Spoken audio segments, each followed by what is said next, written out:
This is a big one in a lot of ways. I mean, it's physically big, the burrs are big, and the price tag is also pretty big.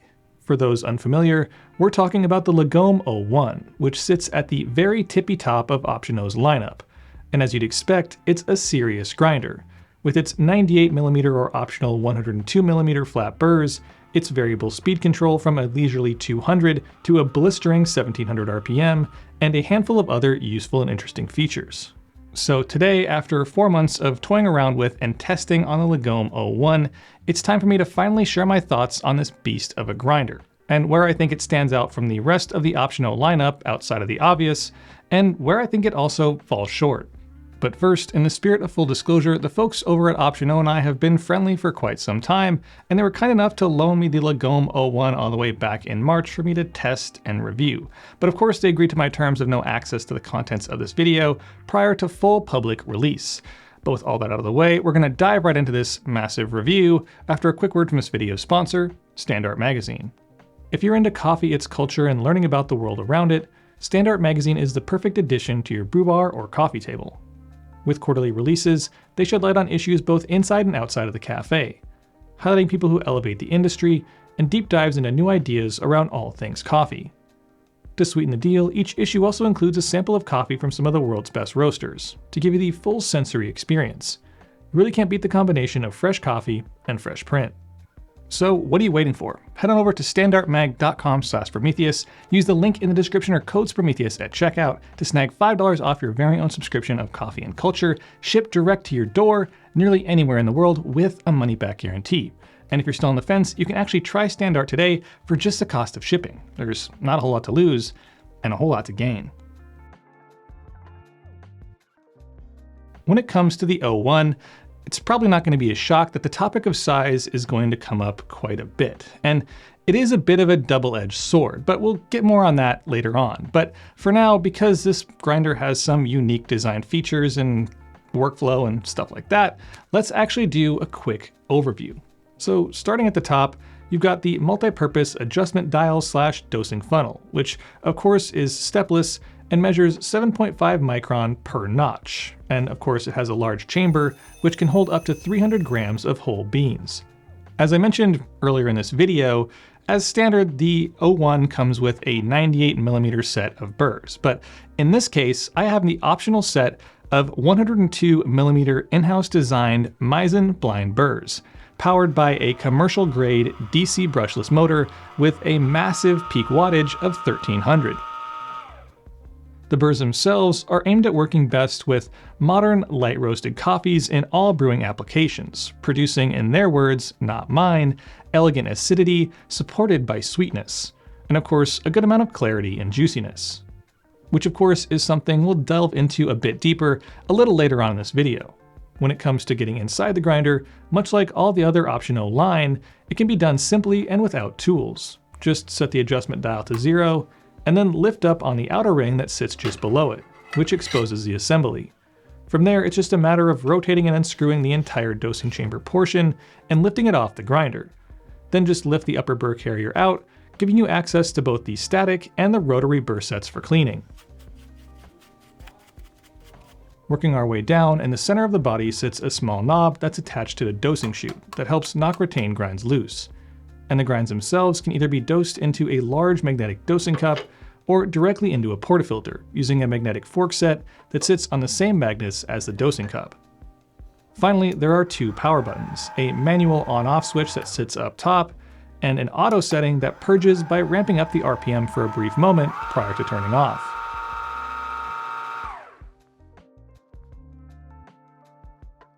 Since the Lagom 01 landed on my bar and I began testing and talking about it, I think the most common question I've gotten is how it just generally compares to my beloved daily driver, the Lagom P64. So that's more or less going to be the framework of this section. And to start, let's talk burrs, because oftentimes you hear that larger sets do result in some benefits. For one, there's grind speed. Even though it's variable, it's still very fast even on the lower end, due to its overall burr surface area, and in the case of the 102mm blind set, it adds approximately 18% more area by eliminating the screw holes. So side by side on their highest RPM settings, the Lagom O1 ripped through roughly 5.5 grams per second at 1700 RPM on Espresso settings, to the P64's 1.2 grams per second on 1400.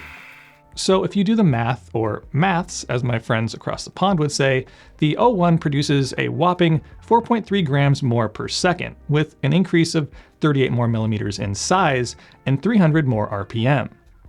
Another topic you'll often hear when it comes to comparing larger burrs to smaller burrs is the topic of heat. And obviously smaller burrs, because they have to spin more rotations to grind coffee out, create more heat than larger burrs, which spin less rotations, so there's just less friction and less heat created.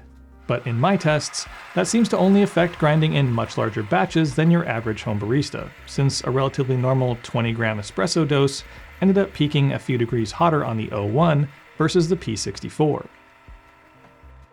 And with friction also comes static. So when we're talking about retention, the O1 and P64 are essentially a wash, both producing a low 0.1 gram retention numbers on average, but a good amount of buildup around both of the chutes without RDT.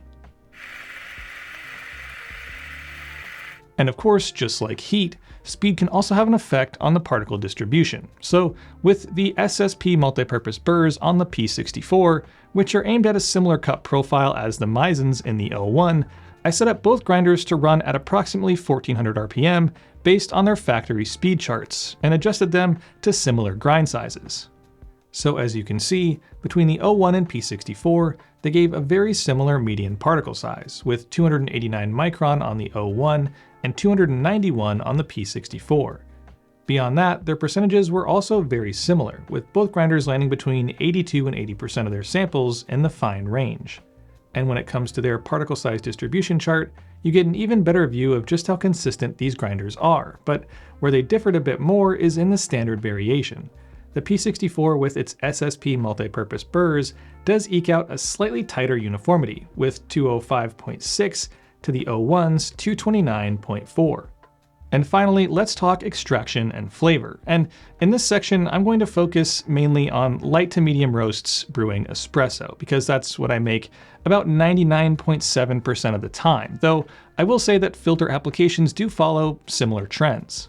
On the O1, the shots themselves lived up to the factory burr description, with a high level of sweetness and brightness up front, but not in an overpowering or unpleasant way.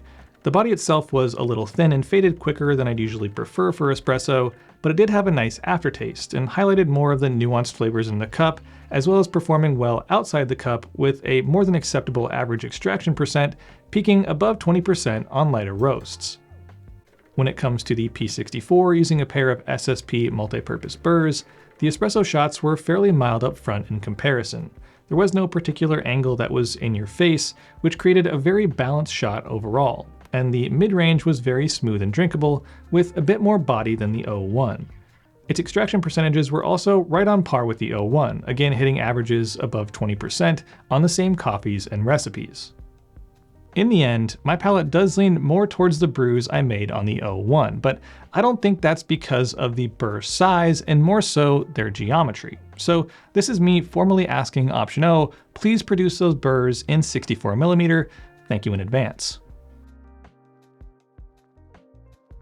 Personally, I'm very familiar with the whole Option-O lineup. I've used all but one of their grinders, and of course the P64 has been my daily driver for 2 years. But I think the O1 is up against the general expectation that bigger is better. A bigger price tag and bigger burrs means you get more, but in this case, is more worth it?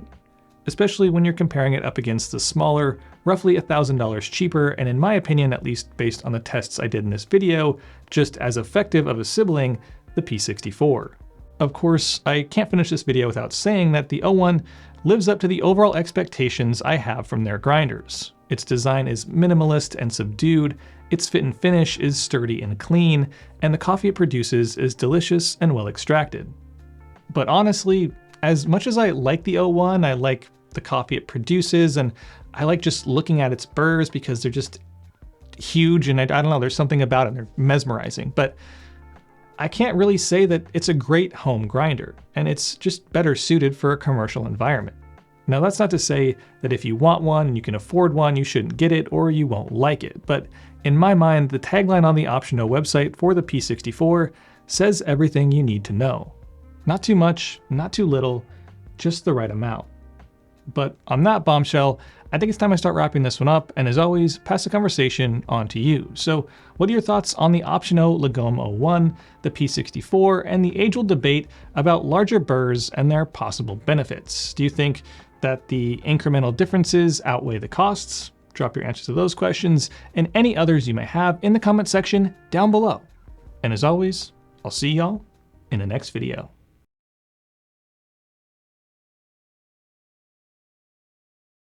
Thanks for watching, and if you enjoyed the video, don't forget to like, share, and subscribe. Hit that little bell button for notifications when new videos drop. Check out my Instagram @Sprometheus for more coffee content. Help support the channel by considering becoming a member for unique exclusive perks. And as always, stay caffeinated. Pony Boy.